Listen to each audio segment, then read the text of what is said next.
करूंगी वो मैं प्रैक्टिकल महिलाओं के बीच में बात करती हूँ, मैं जाके देखती हूँ, मैं वही बात करती हूँ। महिलाओं की शक्ति के बारे में कोई घर में से बाहर बताता ही नहीं है। उसको पैदा होते ही ये बताया है कि तुम कमजोर हो, तुमको चुप रहना है। और हम भी उस दौर से गुजरे हैं, ऐसा नहीं है। हमारे पिताजी भी प्रिंसिपल थे, लेकिन मानसिकता फिर भी वही थी जो बेकार होती है। आप लोग जितनी भी बैठी है, आपकी दादी, नानी, बड़ी मम्मी, उनका इतिहास उठा के देख लो। उनको पैसे रखने का अधिकार नहीं था, उनको बोलने का अधिकार नहीं था, उनको अपनी पीड़ा बताने का अधिकार नहीं था। उनको ये फिक्स कर दिया जाता था कि तुम चाहे मरो कुटो, दर्द है, हमें इससे मतलब नहीं है, तुम्हें सुबह से लेकर शाम तक इतना काम करना है। और इससे पहले मैं जाऊं, आज से 50 साल पहले, भले ही मेरी उम्र कम थी, लेकिन मैं ये समझती थी कि जो पुरुष, मैं अपनी मम्मी के जमाने की बात करूं, दादी के जमाने की, जो पुरुष अगर अपनी औरत को पीटता नहीं है तो वो अच्छा पुरुष नहीं है। ये हमारी पीढ़ी थी, उसने ये चीज भोगा है, ये चीज देखा है।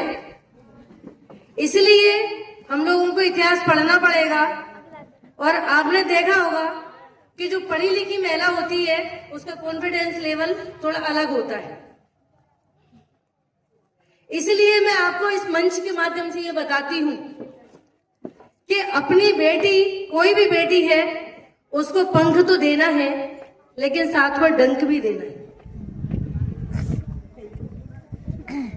क्योंकि जितना भी शोषण होता है वो हमारे समाज की बहन बेटियों के साथ होता है। इसलिए मैं बार बार बोलती हूँ कि अपनी बेटी को मंदिर की बजाय मार्कशीट की बात करो, मंदिर की बजाय अपन को मकान देने की बात करो। हम लोग जितना शिक्षित रहेंगे, हम लोग संगठित रहेंगे, तो हमारे समाज को बढ़ने से कोई नहीं रोक सकता। लेकिन है ना, मुझे कभी कभी लगता है कि हम लोग छोटे छोटे प्रोग्राम के लिए सड़कों पे नहीं आना है, हम लोगों को अंदर से बदलना है। जब हम सड़कों पे उतरते हैं तो मुझे कभी कभी लगता है कि हम लोग हंसते भी होंगे, जैसे जरा जरा सी बात के लिए सड़कों पे आते हैं।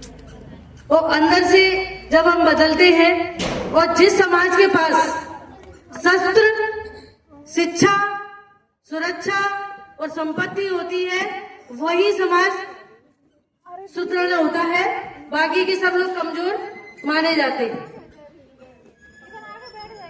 अब यही बात है कि हम लोग एक दूसरे का साथ देंगे, अपनी लड़कियों के माध्यम से, बच्चों के माध्यम से संघर्ष को पढ़ो। लेकिन मुझे ऐसा लगता है कि हम लोग में जो हमारी महिला समाज होता है, उसके अंदर एक चीज, या तो हार्मोन्स कुछ गड़बड़ है, या ऐसा प्रकृति ने ऐसा बनाया है, तो उसमें ये देखा जाता है कि उसको अच्छा लगना बहुत अच्छा लगता है। कि कोई मेरे से ये आके बोला कि मैं बहुत अच्छी लग रही है, ऐसा क्यों है? लेकिन एजुकेशन जिसके पास होगी उसको किसी की जरूरत नहीं है।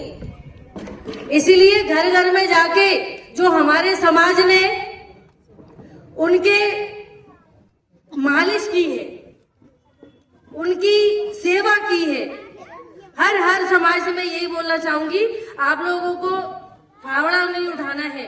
जब हमारे समाज जाके ये मकान की चुनाई करता है तो हमको बहुत तकलीफ होती है।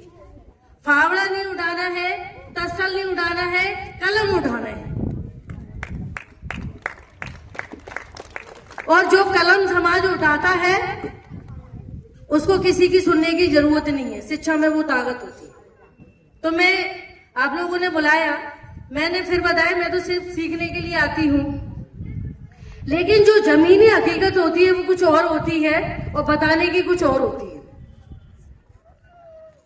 हम लोगों को अब, क्योंकि मैं थोड़ा गवर्नमेंट जॉब में हूँ, तो